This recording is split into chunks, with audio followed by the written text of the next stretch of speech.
4টা বাজিলে 4টা বজাতে ওলাই ৰেডি আৰু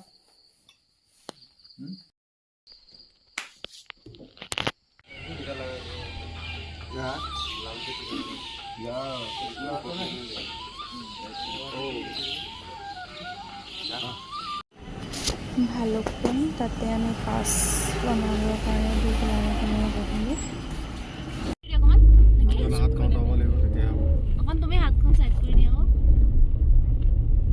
প্ৰথমবাৰ যোৱা হৈছিলে যে ৰাস্তাটো ক'লে ইফালে সেইফালে কিনাৰ ৰাস্তাটো ক'লে গৈছে নাই সেইটো দিগদাৰ হ'ব এইটো ক'ত গৈছে খুবালে বোলে এটা গমেই নাপায়